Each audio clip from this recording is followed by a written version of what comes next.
I'm very excited to welcome our next guest in the Zillow Speaker Series. Darrell Cavens is a friend of mine, and he's been responsible for two of Seattle's most successful consumer internet companies. He spent many years at Blue Nile. How many of you have used Blue Nile before? So he spent many years at Blue Nile, where he ran both marketing and technology. So people have thought that it was a little bit odd in Zillow's history that I used to run marketing and finance at the same time, but I think I got to yell at myself a lot. Running marketing and technology is yet another way to go. And just 3 years ago, with another person who was the original CEO of Blue Nile, who will be speaking here later this year, Darrell started another company called Zulily, which he's going to tell you a lot about. And he's the co-founder, and CEO of Zulily. So, Darrell Cavens, welcome. Great, thanks. So, I didn't prepare anything other than I thought I would just spend a couple minutes and talk about Zulily and my background of how I got here.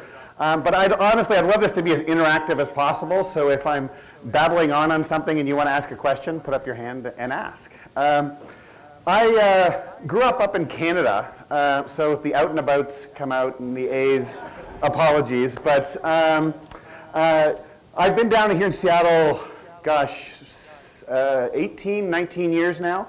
I came here actually to work for a Paul Allen company called Starwave. How many of you remember Starwave? Many of you here? Oh, good, wow.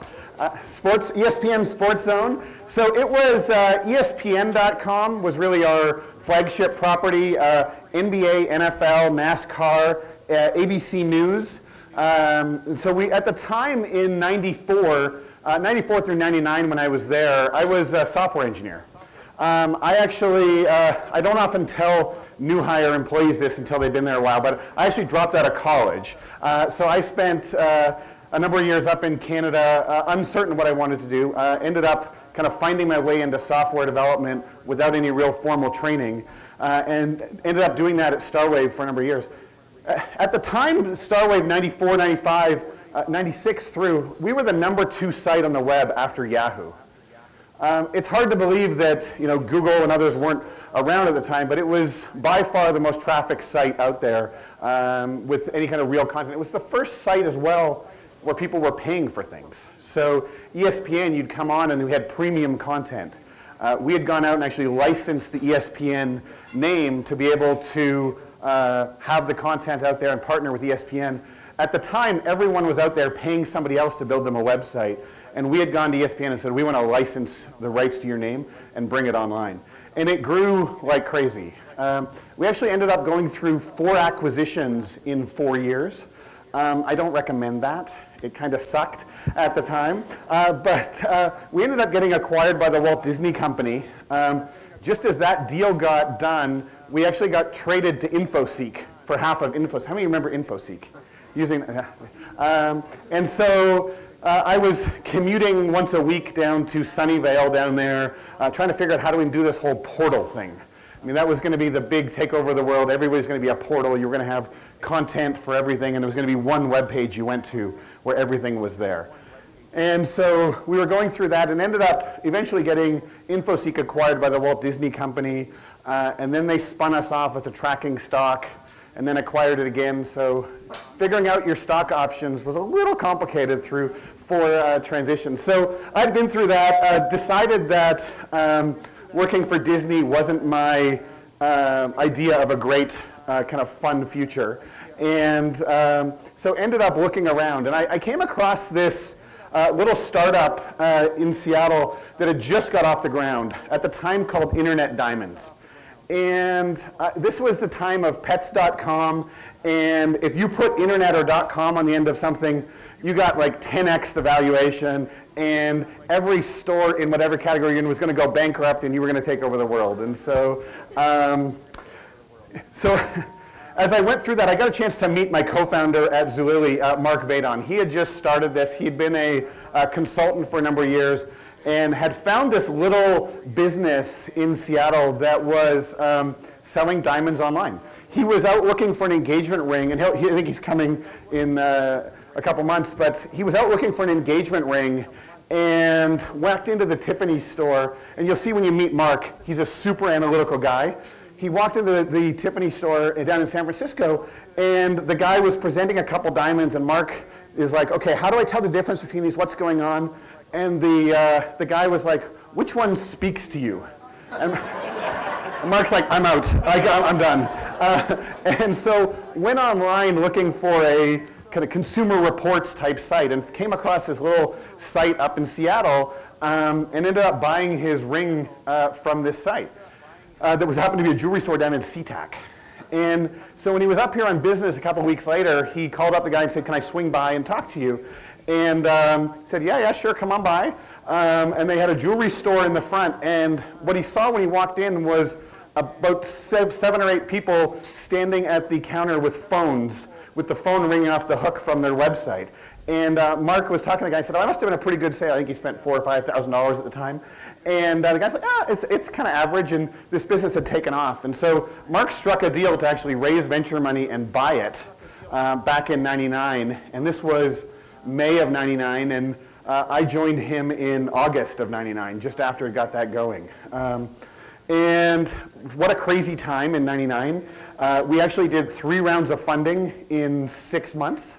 A Series ABC. It really was crazy. Was going through that. Started TV ads, ads on Monday Night Football, and then the internet fell apart. And what we found was that we were spending a lot of money on marketing. We weren't getting the return, and ended up having to pull back pretty dramatically. And so we went through a round of layoffs in '01. At this time, I was running technology, and through that was it was pretty bumpy. How many of you were working in the internet space in 2000, 2001? It was kind of bumpy, yeah. It was a hard time to be, certainly in e-commerce. And so I'm sure Mark will tell a story, but went out and tried to raise additional venture money in '01 and '02, and ended up talking to 90 venture firms, of which, after raising 3 rounds in 9 months, 0 interest from 90 firms. And so we had to learn how to pull back, and how to, we often joke that we feel like we're a little bit children of the Depression. We learned how to live on nothing, we learned how to market with nothing, and we learned how to get a lot out of the team we had. And so through that period, it got really rough, but we learned a tremendous amount that we've taken with us to Zulily. Through that period, I told Mark probably three or four times that I was bored and I was going to quit. And he said, he convinced me not to do that, and ended up giving me a bunch of different jobs. So, at Blue Nile, I started out in technology. I ran operations for a while. I ran marketing. I did a little bit of HR. So it was a great experience for doing Zulily, but it was a little crazy. And I know that he will tell the story that when he went to the board and told them he was putting his tech guy in charge of marketing, they thought maybe he was off his rocker. But online marketing is a very, very analytical exercise. There's a tremendous amount of data and details, and kind of brought that to it. And so we ended up taking Blue Nile public in '04, and continued to grow from there. But with that, it was a pretty small employee base. So I think by the time I left in '08, we were 220 people, including our call center and fulfillment center. And so a great experience, but I eventually told Mark one more time I was going to leave, and I ended up going over to Microsoft, and went over to run a small business over there called BizTalk Server. It was a great experience to go. I ended up spending 18 months at Microsoft, a very international experience. One of the great things about Microsoft is they have customers, they have employees all over the world, and it just certainly brought an international perspective to business and the sales process for me that I didn't have. After 18 months, I think I told this story to somebody the other day about how I was there, and as a business owner at Microsoft, you have to go present your strategy for your business every year to one of the division presidents. And in order to have that meeting, I had 13 meetings with other GMs and vice presidents about the meeting. And I said, at that point, I'm done. I can't have more meetings about the meeting, and decided to leave. which is something that from day one at Zulily I've said, the day we start having meetings about meetings, somebody's going to be in a lot of trouble. Because I always felt at Microsoft that if you didn't trust me to run the business and work within and figure this out, then fire me and get somebody else, and I'm okay with that. But it's all about great people driving things. And so I ended up leaving Microsoft, and I had called Mark, my co-founder and the founder of Blue Nile, that summer and said, okay, it's time for something else. And I think his exact point was, yeah, you shouldn't be there. And so we started looking at a bunch of different ideas. And at the end of the day, I'm a retail guy. I love to sell things to people. I love to have an environment where I do something and I can see the immediate result. So being in a software business where I was doing work and then it was going to launch in 24 months drove me absolutely bonkers, because you're doing these things and you can't see the results. So having a retail business, we knew we wanted that. And we started seeing this innovation in e-commerce happening, where for the last 10 years, e-commerce had been all about more, more, more. So when you're out looking for a electronics device or a shirt, you go on to a big comparison shopping site. It wasn't good enough to have 7 pages. We need to have 70. And then we had to have 700. Well, 700 blue shirts is not a great shopping experience. And so we thought there was an opportunity to go back to the days of curation and telling a story around product that we thought consumers were really interested in. I think if you could do that in a vertical, we thought there could be a passion for it. And we started seeing success in Gilt and Vente Privée out of France in the private sale model, and felt like there was something there. And so I called up Mark one day on my drive to work at Microsoft. I distinctly remember driving across the 520 bridge, and I told him, I'm going to quit today. And he spent the next 30 minutes trying to talk me out of it, but just ended up leaving and starting Zulily. How many of you have used Zulily? All right, lots of hands. Next time I come back, more hands, yes. So it's an online e-commerce private sale business for kids, baby, and mom. And Mark and I had young kids at the time. I've got a 5- and a 6-year-old. And I saw the insane amount of product that we were buying for these kids. I think Caitlin was 3 at the time, and Connor was maybe under 1. And just a crazy amount of product. And walking into those big box kid stores or Target to buy kids products, it's like overwhelming. There's a crazy amount of choices, and it's just not a great shopping experience. And so we thought it could be better. And we launched this. So we had this idea. This was September of '09. We launched it in January of 2010. So in about 3.5 months, we went from quit my job to a live website selling product. It was a little insane. I would say that the experience of starting that has really, though, set the tone for who we are. We talk a lot internally about this idea of Zulily time, which is about twice as fast as anybody thinks is reasonable. And that's the way we work. And so the way I describe the business to people when I'm touring them around is, think about us a little bit like a newspaper, where every day we're publishing a new version of the site at 6 a.m. And so think about that. From a news site, that's pretty common. Where you're out, you go to the Seattle Times today or the New York Times, the front page is 100% different today than it was yesterday. Go to a commerce site, that doesn't happen. And so our model is very much about publishing that daily newspaper every day, where our content is these products. And so we're now adopting about 1,700 to 1,800 styles of new product a day. Yes, that's the right response. Whew, that's a lot. Almost 6,000 new SKUs a day. And so for perspective, a typical Costco store has about 4,500 SKUs in it. And we're adopting about 6,000 a day, new. And they're transient. So they're there for 72 hours, and then they're gone. And so it's all about freshness and newness every day, limited quantity, limited time. And so we've now got over 10 million people signed up for our email list, where they're coming in to see what we have new every day. And so in order to scale that, and I'll tell some of the scale stories in a second, we've ended up building out distribution centers. We've got one in Reno, which is about 300,000 square feet. We've got one in Columbus, which is about 700,000 square feet. Sounds like a big number, hard to understand. The Ohio building is 17 acres under a roof. It's a really big building. It takes the security guard like 30 minutes to walk around and check and make sure the doors are locked. So we're moving a tremendous amount of product. On a daily basis, it's not uncommon for us to be shipping 100,000 units a day. Yeah, question?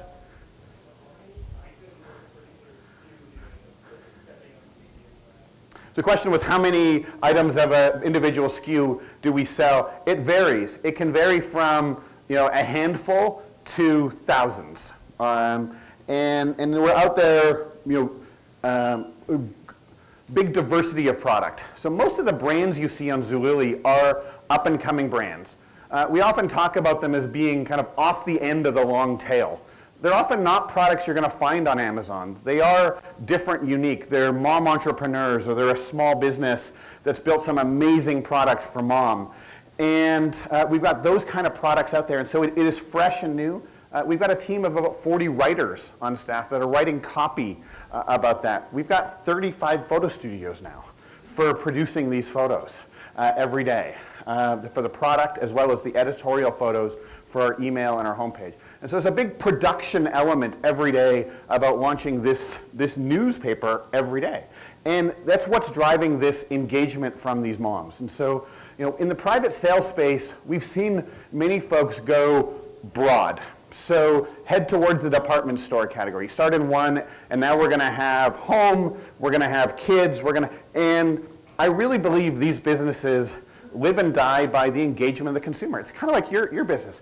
When I get that Zillow email about my house, I'm going to open it every time, right? Because it's entirely relevant to me. And I believe relevant content, relevant information is what drives the engagement for these moms coming to us. And so we've got well over 1 million visitors every day coming to the site. We've got a lot of them happening on mobile. Spencer and I were just talking about this as we were walking around, but it's not uncommon for us to have days with over 50% of our sales now happening on a mobile device.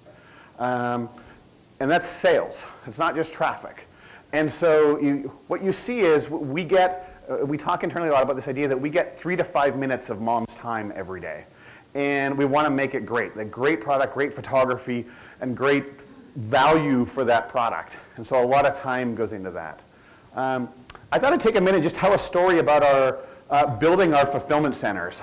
This business has scaled very rapidly. As we look here in Seattle, having over 700 people now in Seattle, it's grown. We're in our 5th office and working on our 6th right now here locally. Yes, space planning is not my strength, but it's been hard because we've scaled very rapidly. And on the fulfillment side, we started out with a set of third parties helping us doing the shipping and fulfillment. But because our model is different, a typical fulfillment center has product up on the shelf, an order comes in, you come in, you walk over to the shelf, you pick it, and you put it in a box and send it out.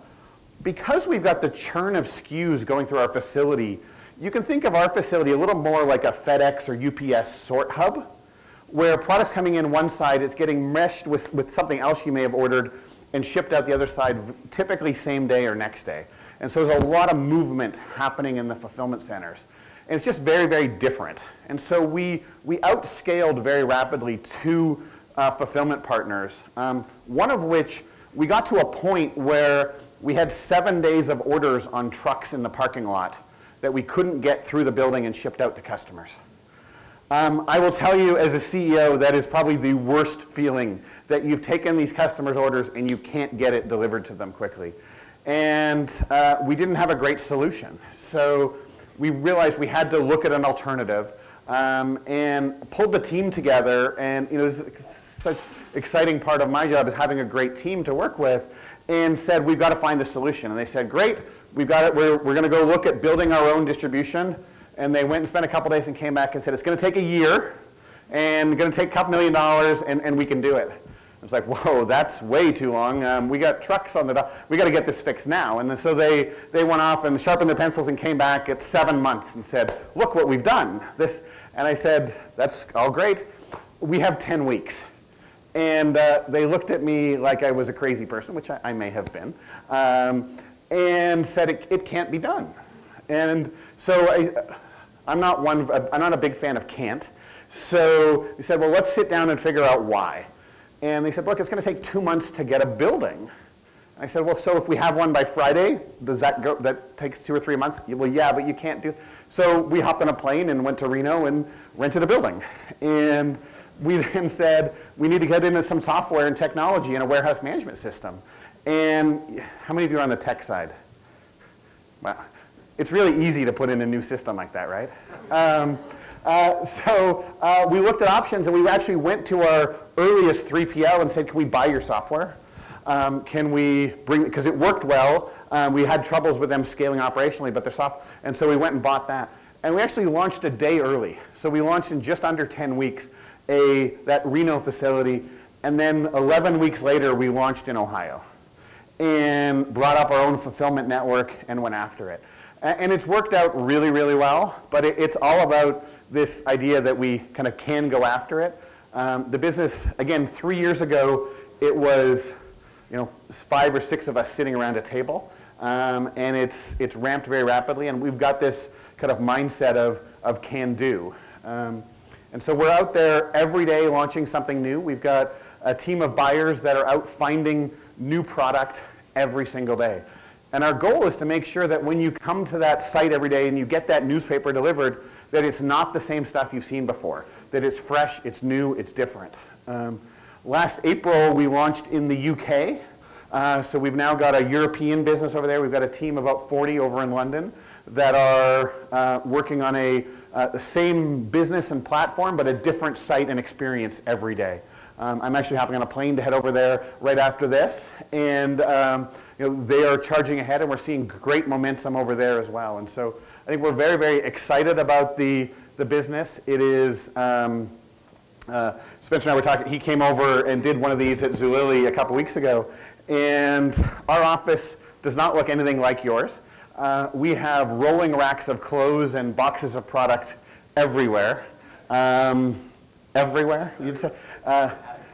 Spencer was like, I like clean, I like neat. He's like, I'm having a hard time with this. But it's going through the building every day. We've got just exciting, new, interesting product. Some product we'll put up there we know isn't going to sell a lot.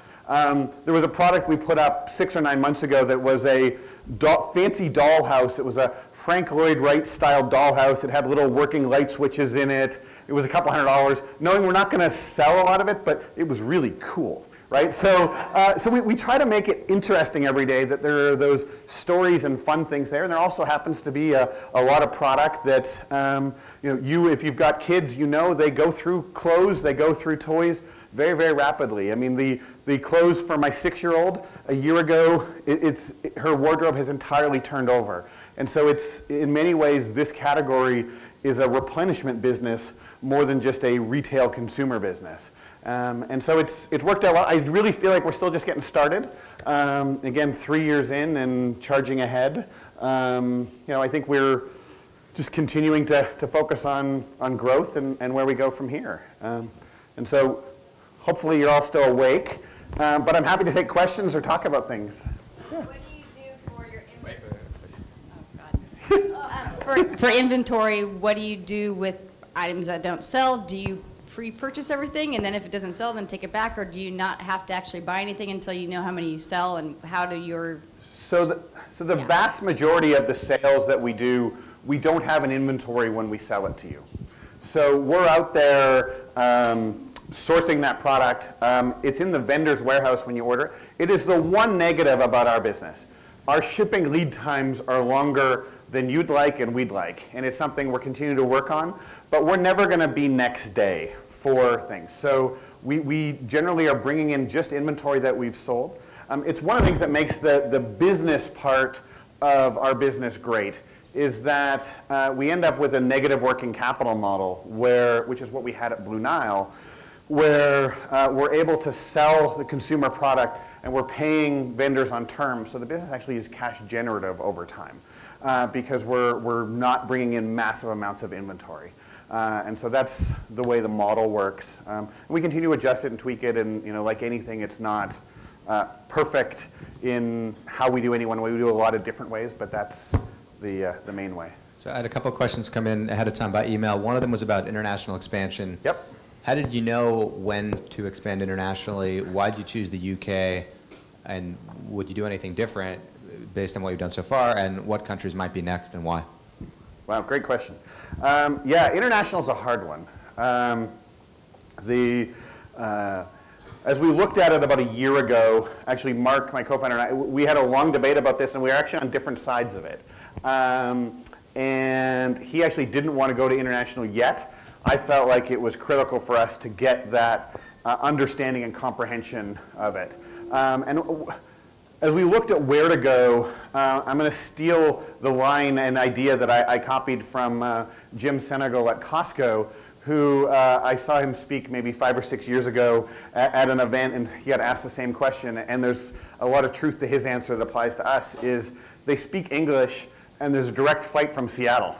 And so when you think about the operational complexity of a business, particularly a retail business, you have to be able to take it, adapt it culturally, and not try to do everything at once. And so going to a market where the management team didn't speak the language, going to a market where we couldn't understand the consumer behaviors well, it would have been really hard for us. Now, I'm sure there's businesses where that makes sense. For us, we felt like we had to be able to get on the ground and interact with it and understand it, tweak and adjust it as a first market. And so that was our first kind of real reason as we went to the UK.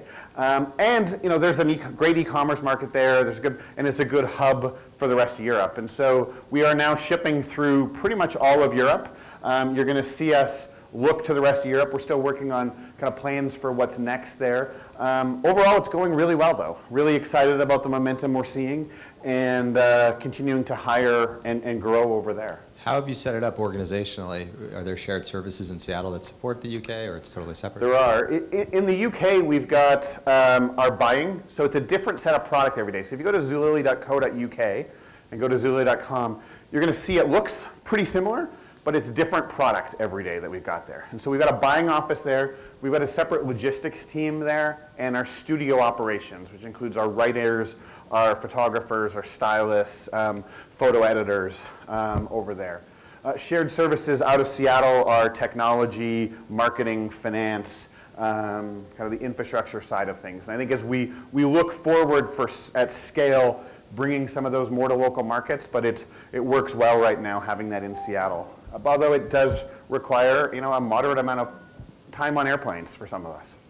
And a competitive question. Who do you think of as your competitors? And then can you talk a little bit more generally about why you think Zulily has succeeded when other flash sale models are starting to show signs of weakness?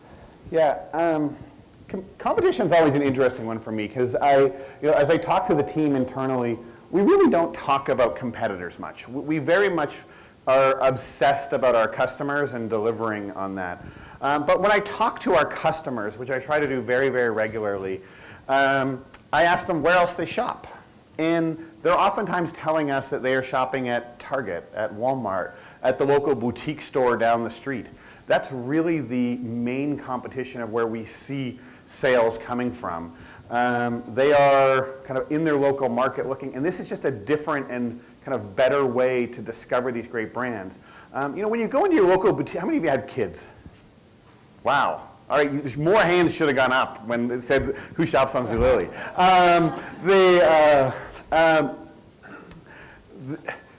When you go into the local boutique store, so I've got a 5-year-old son. If I go spend $40 on a pair of pants for him, there will literally be a hole and a grass stain in it like 20 minutes after he puts it on. It's just not a great value equation. So what we see is these moms are looking for something great. One told me a few months ago that product that she would have only bought for Sunday best for going to church, she can now buy every day because of the price points on Zulily. And that's kind of the competitive set that we're looking at, is trying to find kind of that better way to buy product and get exposure to brands. They don't want the same Donald Duck character t-shirt that 3 other kids in the daycare have. They want something different and special. And many of these moms, when we sit and talk with them, they tell us their kids are an expression of them. And so competitively, they're looking for something that is a little different and unique and special.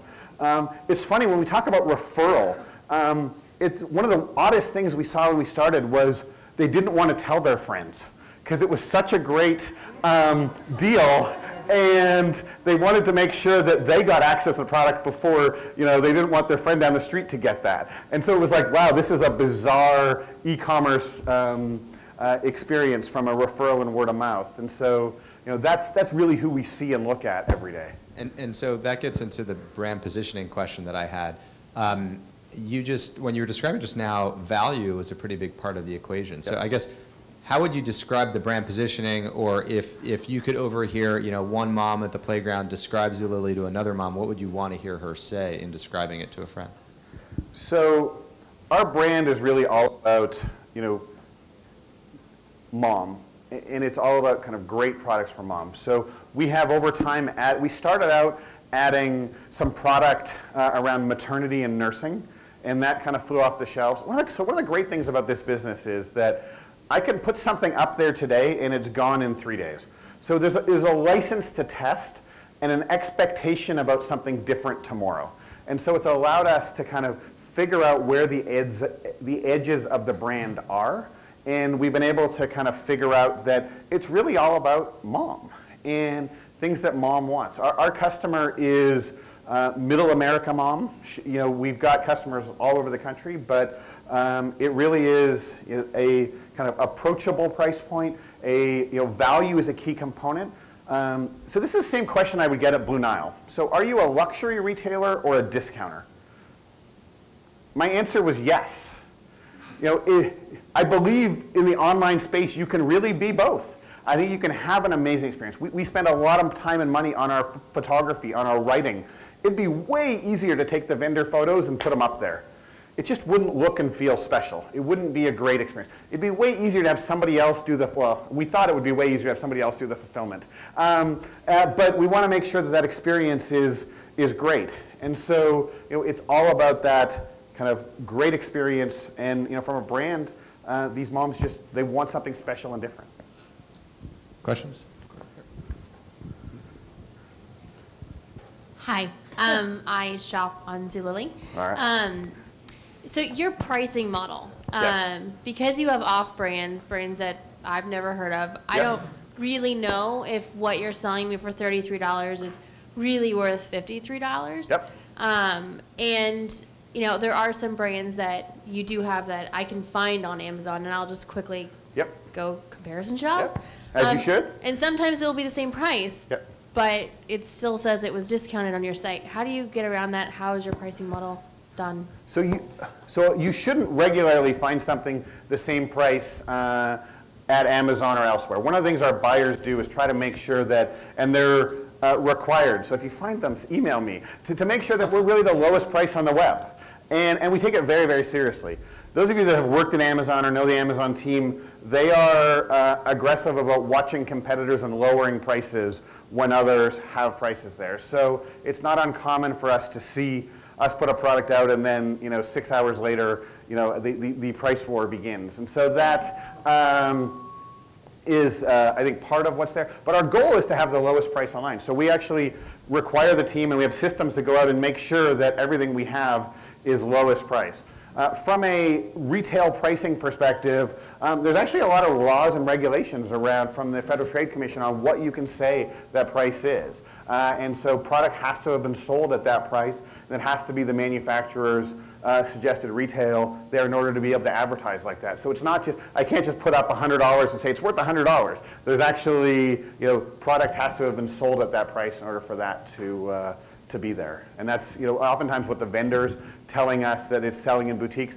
It's not common for us though to get photos from customers that send us from in a boutique store that sometimes even more than we advertise the prices there for this product and tell us how great a deal they got. And so it's different categories, different ways, but on the apparel side in particular, the pricing is generally very, very good, and that's our goal. So a couple of questions come in from other offices. So from Orange County, how can you possibly find 6,000 new products a day to offer only in the baby and mama space? It's a lot of work. We spend an awful lot of, that is the right question to ask, by the way. It's a lot of work and a lot of people. And that's why we end up having so many employees. We're out there trying to find that special and new. This is a hard business to execute because it is the product that I just launched today. Go look at the site today and look at it. All of it will be gone in 3 days. So I got to do it again tomorrow. I got to do it again the next day, 7 days a week. And so it's just a lot of work and a lot of people to make happen, which isn't the sexy answer, but it's the reality of retail. If it were easy, everyone would do it. Yeah. Okay, so from San Francisco, someone in the San Francisco office points out that another company called Plum District vacated their space due to downsizing, and we took their office space in San Francisco as we expanded. So Plum District is a daily deal site for moms. Yeah. So why have they had a bit of a hard time and are contracting when Zulily is succeeding so well? Yeah. It's interesting. So I know some of the folks down there. So their model was very much going after Groupon for mom, if I can say it. Not after the product side of things, but after services. And I think you've all seen what that category has done. It's become very, very competitive, and it's hard to stay fresh. So, again, I don't like to talk ill of competitors, but the daily deal site, you talk about Groupon for a second. If I get one more email talking about haircuts, I don't need it, right? So it's hard to be relevant to this broad audience, I think, in that category of services only. It's also hard to get enough scale. So, those of you doing kind of local real estate and kind of working with local realtors know that there's a local market, and that market is hard to go after when you're going after local. It's certainly hard to do at scale. And I think the services model is a hard one to say, I've got a coupon at the Gymboree down in Ballard, and get enough people on your list and then buyers to make that sales process work. And I think we've got the benefit of the national product. I can take that onesie or that great flower print dress or that toy and I can sell it nationally. And I think that's a big part of what makes this model work rather than the services side. So another question from San Francisco. Can you talk about email for a moment? It seems like one of the problems that a lot of daily deal sites have is email fatigue on the part of their user base. So how do you manage email, and in particular, how do you think about product fatigue on the part of your users? So emails are a really big deal for us. These businesses live and die by that email open rate. It's what we're all about. That when we send that email out at 6 a.m., we try to land 10 million emails in 15 minutes. We have racks of equipment to deliver email. It's a really big deal. But I think at the end of the day, it's not so much about email, it's about the relevant content. So if you've got a 6-year-old daughter and I show you great products for 6-year-old girls, you're like, this is awesome. If you've got a 6-year-old girl and I show you a product for 6-month-old boys, you're like, this sucks, right? It's all about delivering the right message to the people at the right time. And we spend a lot of time delivering. If you sent me a Zillow listing for a house in Orange County right now, I don't care, right? I don't care about the prices in Orange County. I care about the prices in Seattle. It's relevance. It's why people are engaging. And so I think as long as you're sending email and content that's relevant, and so we try to make sure, for example, we don't rerun brands at a high frequency. We don't rerun product at a high frequency. We try to make sure that it is relevant and unique. And that's, it's less about the technology and the email fatigue as much. If you got great content, New York Times, you're going to go there every day and see what's there, right? Seattle Times, you're going to go see because it's local, it's relevant, and you care. And that's what we strive for. So how large is the product team that focuses on email? Email product team is 6. Yeah. Okay, another question from Orange County. Can you talk about the company culture and what you've done, what you might have learned from Blue Nile, and just talk about how you've built culture at Zulily? Yeah, that's always one of the hardest questions to answer, because how as the CEO do you stand up and talk about culture? I think the best way is to get 3 employees and have them talk about it, but I'll give it a try.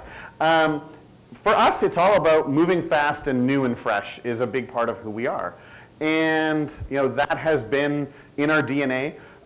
So one of the things I learned at Starwave at ESPN, when we were working on fantasy football, if we didn't have our act together and have the product ready, the NFL wasn't going to go, yeah, you got a couple more weeks. Don't worry about it. We'll slip the start of the season. No big deal. And at Starwave, I learned that date-based deliverables was a world that I lived in for years. And we've got that approach and mindset. So we talk a lot internally about the idea of 6 a.m. is coming. Whether we're ready or not, we've got to launch a new version of the site at 6 a.m. And so it's part of our culture of go and new and fresh every day. And it's got to be good. Perfect is kind of the enemy at Zulily, where if you're trying to make it perfect, you are going to be disappointed. And so culturally, somebody who comes in who loves perfection probably isn't the best person at Zulily. Along with that, the person who loves mediocre, yeah, they're not going to last long either. So it is, for us, about transparency. One of the things we started from the first week of the business is we have a weekly company meeting. It seemed like a good idea with 10 people around a conference room.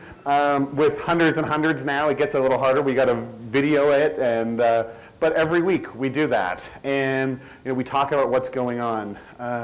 We've got, again, the office environment is a big part of it. We've got product everywhere. We've got kids running around. I mean, Spencer came over, and there's like a playroom with kids running around.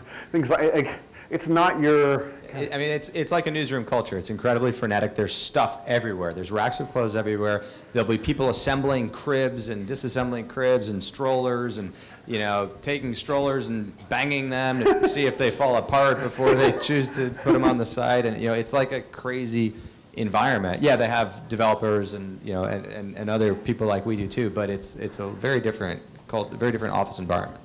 I think when people tour through, they're like, wow, this is really different. And so it's hard to explain. It's kind of who we are. And for folks like the tech team, for example, we are on a daily release cycle. So we're releasing features and functionality daily. And it's just who we are. It's how we've grown up. So a question from someone here who texted about customer acquisition and traffic acquisition. Yep. You've just started TV advertising, as have we. Yep. Can you talk for a moment about just generally how you do marketing, how you do traffic acquisition? And I assume you don't really have SEO as a big part of your focus because it's behind a reg wall, right? The whole Exactly. site is protected. So yeah, SEO at Blue Nile was a really big deal for us. Here, at Zulily, it's almost non-existent. One of the value props that we give to our vendors is we're going to sell this product to our customers, not your customers. So you're not going to go, if you're looking for that Melissa and Doug toy set, you're not going to find it when you go search Google or search the comparison shopping sites on Zulily. We might have it today, but we're not stealing your mainline sales. We are working through our own channel and selling to our set of customers that we've gone and acquired. And so we put a lot of effort into paid marketing. I don't generally believe you can build a retail consumer brand on just word of mouth, particularly one where people think it's great and they don't want to tell their friends. But it's, so we've started out from day one with a mindset of be disciplined about spending for members. So for us, we have this reg wall, and in order to get a look over the wall to see what's there, you've got to give us your email address. And so as we think about paid acquisition marketing, we think about how much it costs us to acquire that email address, what the activation rate of email addresses to buyers are for those email addresses based on source, and at a very, very granular level, and then what the repeat rate of that cohort of customers looks like. And so we are a data-driven marketing company. And we spend a lot of money on marketing. I mean, we're out there in the online space. We have just recently started TV advertising. If you haven't looked at the ads, take a look. Let me know what you think. There actually are real customers there. We did a call out to customers to have them come in and have their kids play while we filmed for the TV commercial, and which is kind of who we are. I mean, it's very genuine. And even that, though, we're out looking at new registrations within the 15-minute period after that ad ran. That's our version of success for it. We're not out doing big brand-based advertising saying, it's great that, so I talked to the marketing team a lot about this idea that while eyeballs are great, the moment they're willing to take their paycheck in eyeballs, I'm all over it. But until that, we've got to be able to drive revenue, we've got to be able to drive sales. And so even with TV, we're looking at what is the direct action that we can get from that. There was a question over here. Hi. So if you're always working towards the next 6 a.m., how do you prioritize kind of big new innovations that could take product team months to do? Yeah. So I'd say it's a team and staffing challenge. So you've got to have some people focusing on the next week, some people focusing on the next month, and some people focusing on the next 6 months out. And so we look to have, we spend a lot of time, we have what we call our tech priority meeting every other week where the whole executive team and all the tech management gets together and we sit down and product team and we look at what are we going to work on. And then we always have our active projects and then our next 20 to activate. And that's what we spend our time on. And we spend a lot of time looking at that from a strategy, how we want to be laying out resources to go after that. We do focus on now, but we haven't built this just on tomorrow. We've absolutely, whether it's email infrastructure, whether it's warehouse, whether it's marketing tools and investment in TV and others, we certainly have a long-term vision of what we're going after. And then we've had to hire to focus on that. And it's a hard one because it is, as you're a growing business, the natural tendency is to suck people in from those longer term things to solve now. And it's part of my job is to make sure that we don't let today steal from tomorrow. And so it's a balance, and it's not easy always. Over here. Curious about mobile. Did you launch the site with mobile, and then how do you think about the mobile platform different than the desktop? So mobile, we launched an iPhone app about 2 years ago. So we didn't launch with mobile at all. I mean, we literally went from idea to live in that 10 to 12 week period. We didn't even have a fulfillment infrastructure. I mean, literally we said, if people order, we'll figure out a fulfillment center in my garage because I don't want to go build all this infrastructure. And so that's kind of been our mindset as we've tested and tried into things. We started seeing people using the site from their mobile devices and then rolled out an iPhone app, rolled out an Android app, rolled out now an iPad app, mobile website. And we see days now where north of 50% of sales coming from that mobile device. And so I think it's, the marketing team talks a lot about how we're going to be a mobile company in 3 years. I mean, it's going to be that, and as you look at our initiatives this year, one of the things that we have is mobile becomes a first-class citizen. Historically, it hasn't been. Historically, mobile has been the chasing the features and functionality on the website. It's now starting to become a core part of who we are. And so we are charging at that. It's different though. So photography even. So we do all these photographs, great photographs on the homepage with 3 products or 3 shoes. Look at it on mobile and it's this big and I can't see it. So you got to think differently about it. It's not just putting the same thing on the mobile device. We actually now starting to do different photographs for mobile. How do we do that to make the experience better for mobile rather than just slapping it up there? What types of products have not done well on Zulily, or just more generally, what's 1 or 2 mistakes you've made or failures you've had? So there's a lot of things out there that kind of around the edges haven't worked. But I'd say the number one thing is when we don't price a product well, it doesn't sell. So pricing, although it was not a particular product, is a huge part of who we are. There's a value component to our offering, and when we get that wrong, that's probably the biggest impact. Do you A/B test pricing, or the different We consumers? never A/B. So much to the chagrin of my head of marketing, I've never let them A/B test pricing. I just don't think it's a good, smart consumer move. I think over time, in July we can run at one price, and September in a different. But unlike the travel and airline, I'm not going to try to sell the same product for different. I just think it's from the reason these moms are coming to us every day is they trust us, and if we start playing with that, it's just bad juju out there. I don't know. I just think we have their trust. And we earn it, and doing that is just, yeah. What are the 2 or 3 most important statistics that you look at every day to measure how the business is doing? Sales, visitors, new members, new member activation to buyer, margin. In a retail business, it's all about margin and making sure that we've got enough in there to be able to ship. Speed of shipping. So I don't ever want to being in that spot where we're behind on shipping. I don't ever want to be there again. So I get an hourly, I don't know if Spencer's this obsessive, but I get an hourly email of all our stats on the business. And so I can look at my phone and see what are we doing, what's trending. And so it's probably the 400 numbers. And so it's not looking at it all the time, but it is through that. What I find is that you get a feel for the business. The tech team and the product team hate it because I'll walk over and say something's wrong.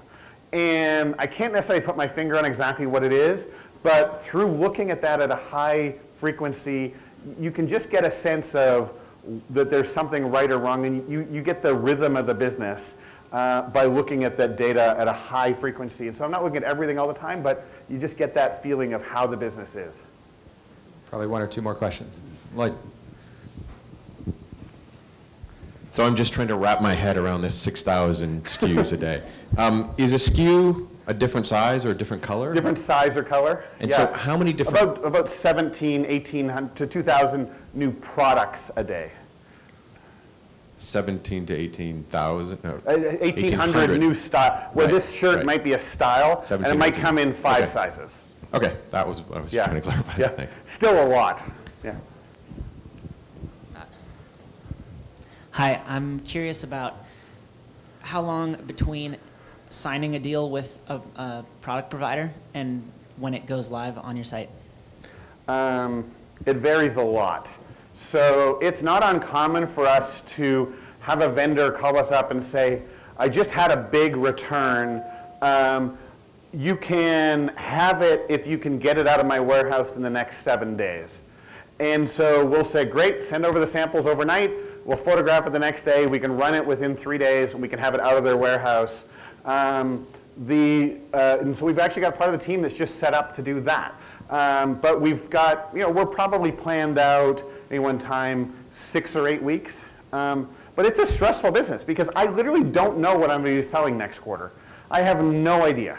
And so it is different every single day. And so while we've got that planned out and we move things around, we try to curate the day every day. We talk a lot about that internally, about not having 7 flower print dress events on the same day. We're going to try to spread those out over a period of time.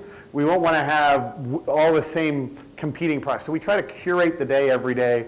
And so part of it is having enough runway there. You can see that and adjust and tweak what we have every single day. So, but it varies a tremendous amount. Back here. How many new vendors do you have every day, and where are they, and how often can they not deliver? So if you look at kind of total vendors for the business, we've got about 8,000 that we've worked with now over the last 3 years. We're probably launching 30 new ones a day, 20 to 30, which makes our AP, how many are you in finance? So our AP team is like 40 people working with vendors, paying bills, and kind of the diversity of product that we deal with. There's some automation opportunity there, clearly. But so I'd say we've got vendors from all over the world, and work with them in kind of many different ways.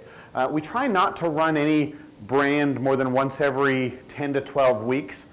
There's exceptions, and we do things around that, but we try to have some space there so that you don't see that same news story over and over and over, the same product over and over and over again. Darrell, congratulations. It's been a busy 3 years. Yeah. And thank you very much for being here, and good Thanks. luck for the next Excited time. to be here. So, yeah.